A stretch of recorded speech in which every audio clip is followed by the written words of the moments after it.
नमस्कार दोस्तों, education trip पे मैं नीतीश कुमार आप लोगों का स्वागत करता हूं। दोस्तों, कल के डेट में जो हमने बात किया था ब्लड के ऊपर, उसी चीज को हम लोग थोड़ा सा और कंटिन्यू करेंगे। कल के क्लास में हम लोगों ने बात किया था प्लाज्मा के ऊपर और आज हम लोग बात करने वाले हैं कणिकाओं के ऊपर।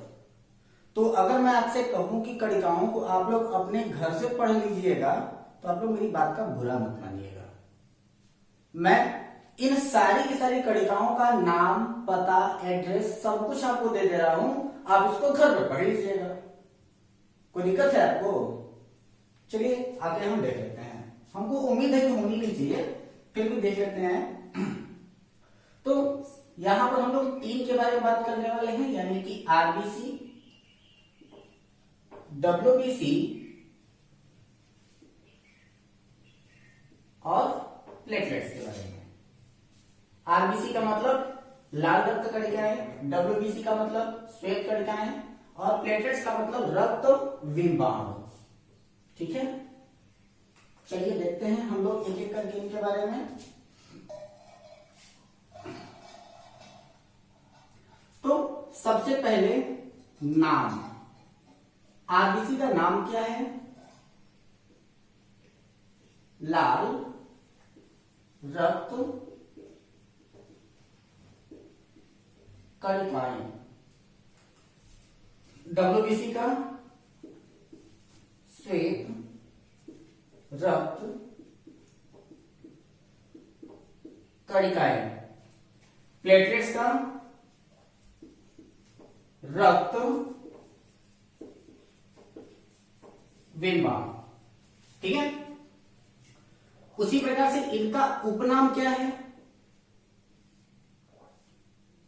तो इनका उपनाम है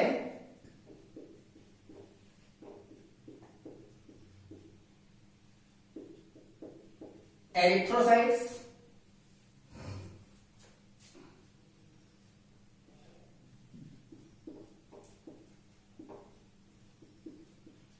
ल्यूकोसाइट्स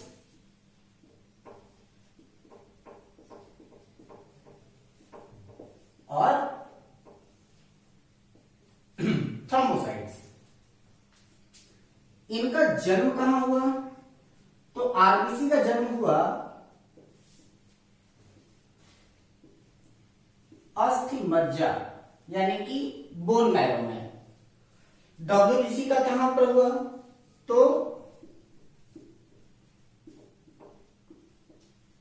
अस्थि मज्जा, यकृत और प्लीहा। प्लीहा मतलब स्प्लीन। और प्लेटलेट्स कहां पर बनता है? तो ये बनता है अस्थि मज्जा यानी कि बोन मैरो में ही। इन सबका जीवन काल कितना है?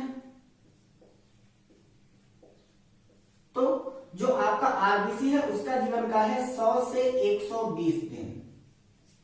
जो डब्ल्यूबीसी है उसका जीवन काल है 3 से 4 दिन।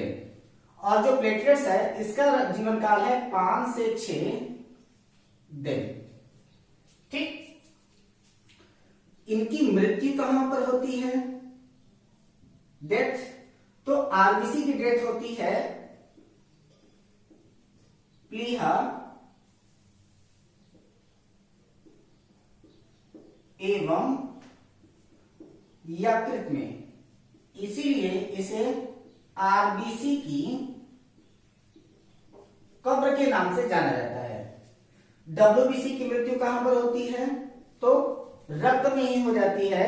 और प्लेटलेट्स की मृत्यु होती है कहां पर? प्लीहा में यानी कि स्प्लीन में। ठीक, रंग कैसा है? तो आरबीसी का रंग है लाल। क्यों भाई? तो HB यानी हीमोग्लोबिन के कारण। डब्ल्यूबीसी का कलर कैसा है? तो ये है श्वेत। क्यों? T4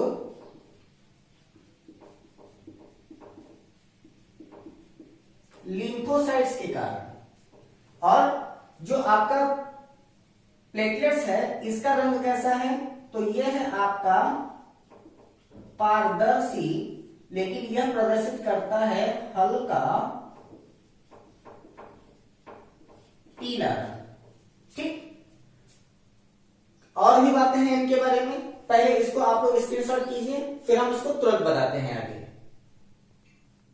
तो अब हम लोग इसके बारे में बात करते हैं कि इनमें केंद्रक की क्या स्थिति है।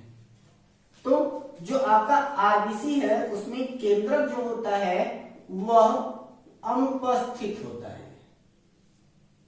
ठीक है, लेकिन ऊंट एवं लामा दो ऐसे जानवर हैं जिसमें आरबीसी में केंद्रक उपस्थित होता है।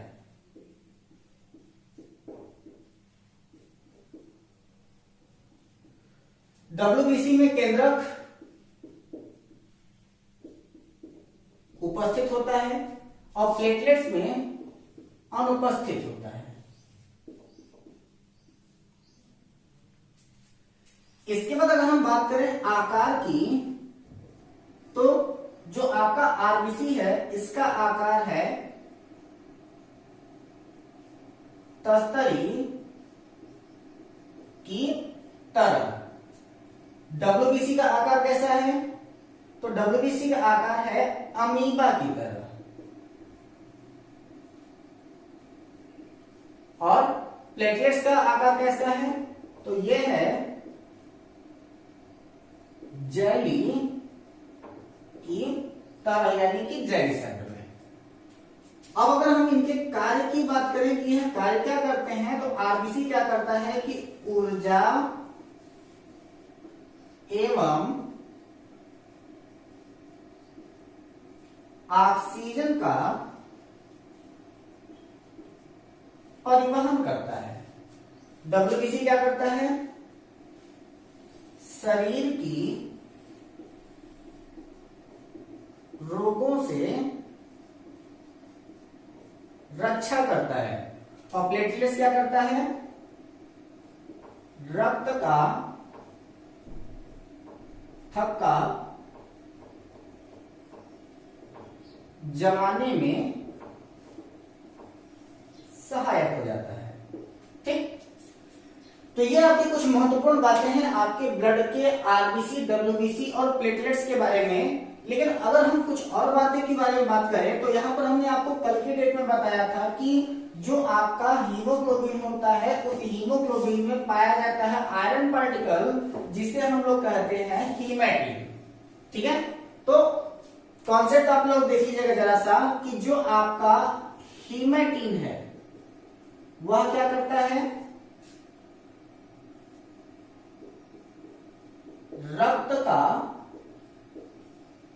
लौह कण यानी कि iron particle of the blood है। हीमेटिन के अलावा और क्या चीज होता है? तो आपका एक है आपका हिपेरिन। ठीक है, ये क्या करता है? रक्त का थक्का जमने से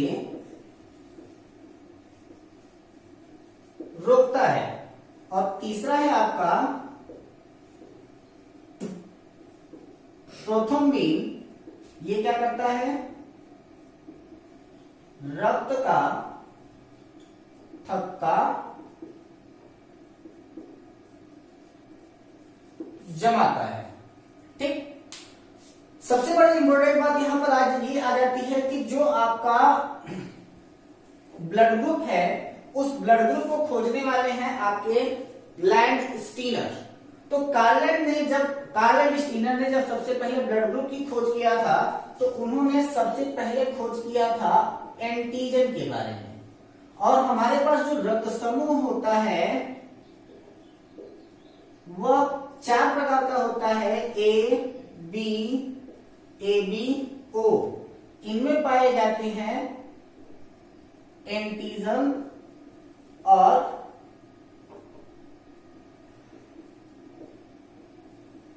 एंटीबॉडी। तो जो आपका ब्लड ग्रुप ए है उसमें पाया जाता है एंटीजन केवल ए, एंटीबॉडी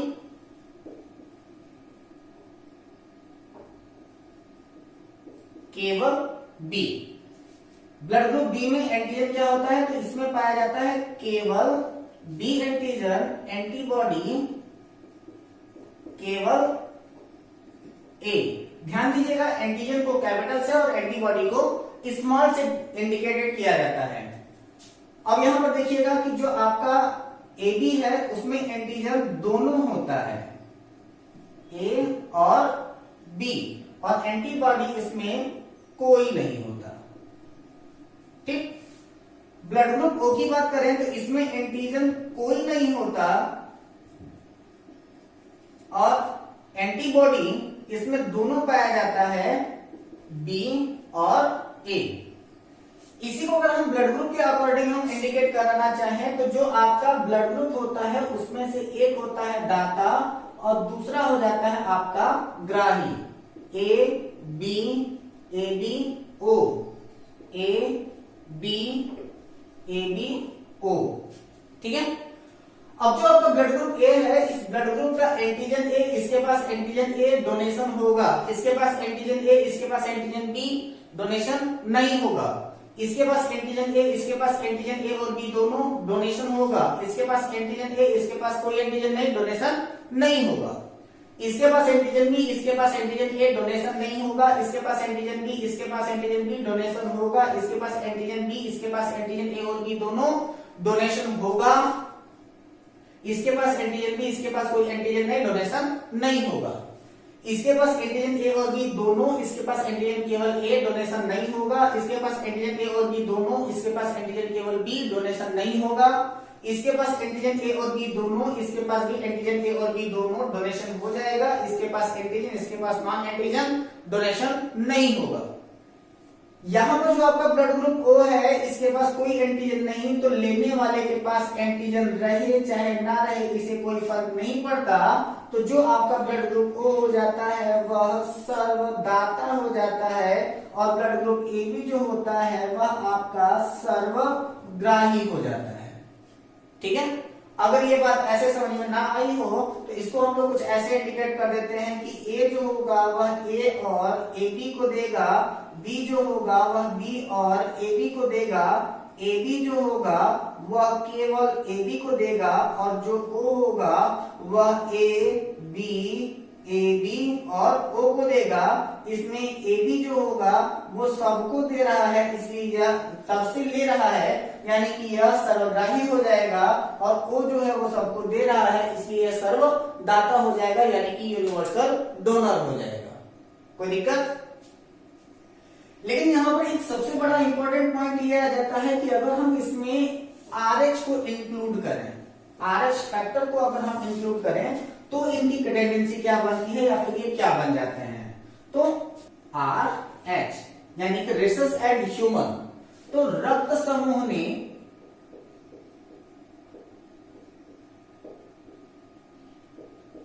अपना RH रूप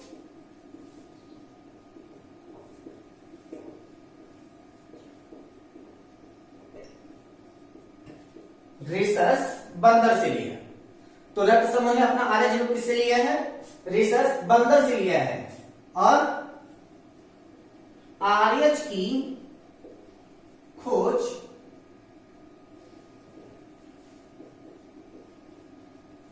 लैंडस्टीनर एंड वीनर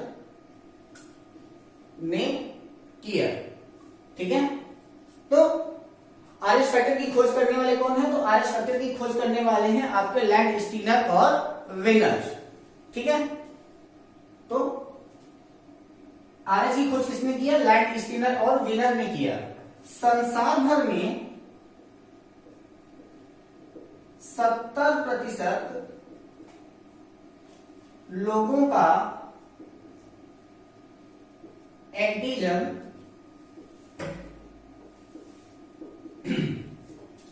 रिसस बंदर के एंटीजन के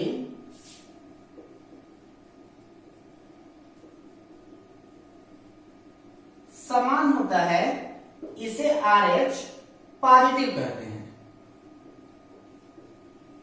तथा 30% लोगों का एंटीजन रेसस बंदर के एंटीजन के समान नहीं होता, इसे RH निगेटिव कहते हैं। RH पॉजिटिव वाला अपना रक्त केवल RH पॉजिटिव को दे सकता है,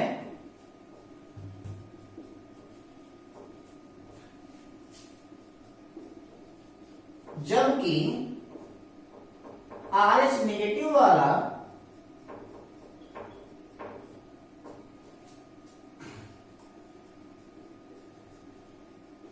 अपना रक्त RH पॉजिटिव एवं RH नेगेटिव दोनों को दे सकता है।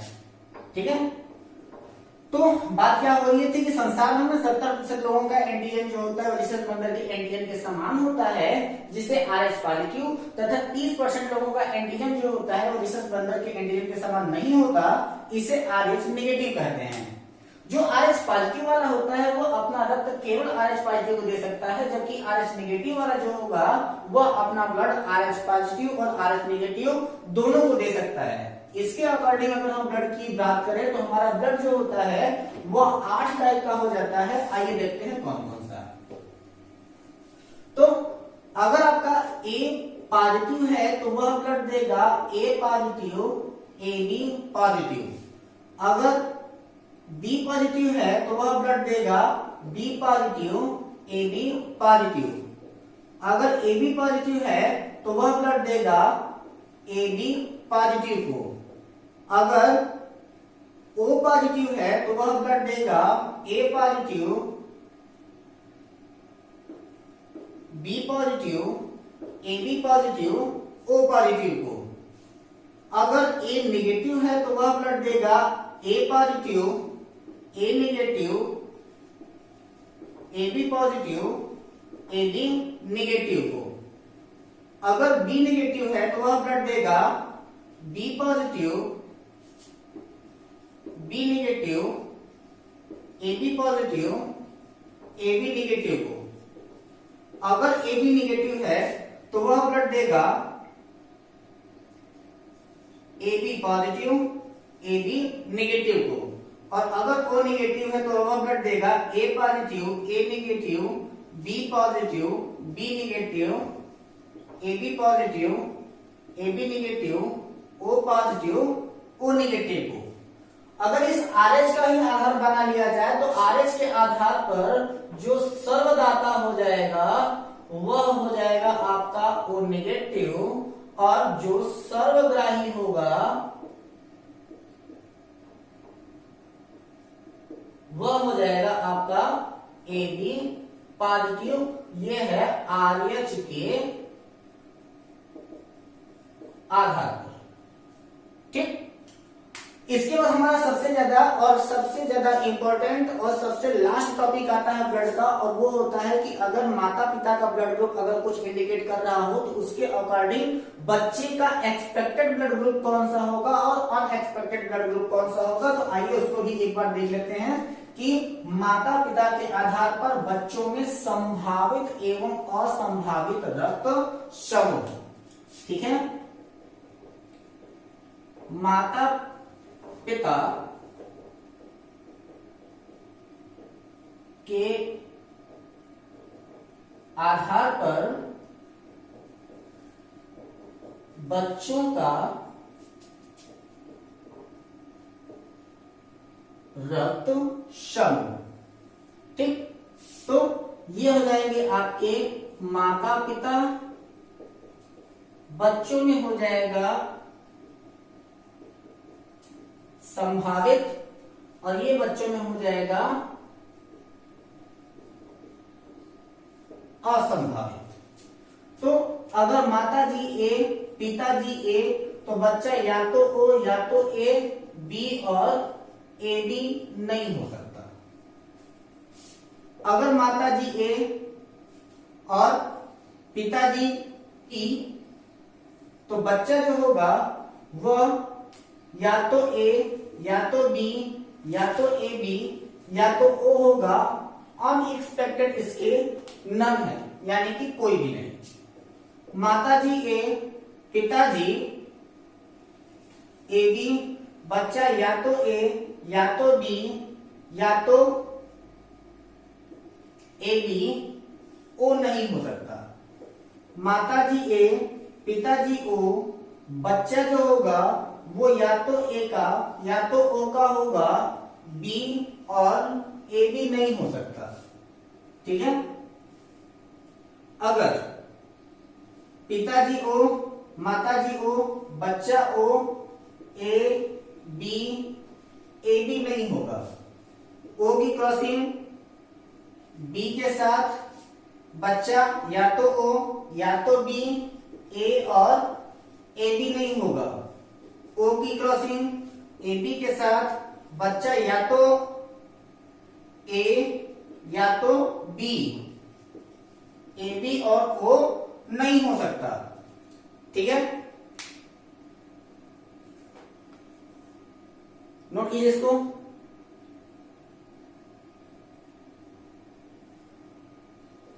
बी की क्रॉसिंग ओ के साथ expected B O, unexpected A A B. B की क्रॉसिंग ए बी के साथ एक्सपेक्टेड कौन सा हो जाएगा, A B A B. Unexpected O, A B की क्रॉसिंग ए बी के साथ बच्चा A B A B. Unexpected O. 7 पहले 3 ये टोटल हो जाते हैं आपके 10, जिनमें एक्सपेक्टेड और अनएक्सपेक्टेड को हम लोग डिफाइन कर सकते हैं। ठीक है, अगले क्लास से हम लोग जो बात करेंगे वह आपका या तो फिर मैं डाइजेशन का पोर्शन स्टार्ट करूंगा या फिर सर्कुलेशन में हार्ट का पोर्शन स्टार्ट करूंगा। ठीक है, तो आप लोग बिल्कुल रेडी रहिएगा, दोनों चैप्टर्स को पहले भी पढ़ लीजिएगा, बने रहिएगा हमारे वीडियो के साथ। हमारे इस चैनल को लाइक कीजिए, सब्सक्राइब कीजिए, ज्यादा से ज्यादा लोगों को शेयर कीजिए और अपनी राय हमारे कमेंट बॉक्स में देना ना भूलिए। तब तक के लिए हंसते रहिए, मुस्कुराते रहिए, घर में रहिए, स्वस्थ रहिए। जय हिंद।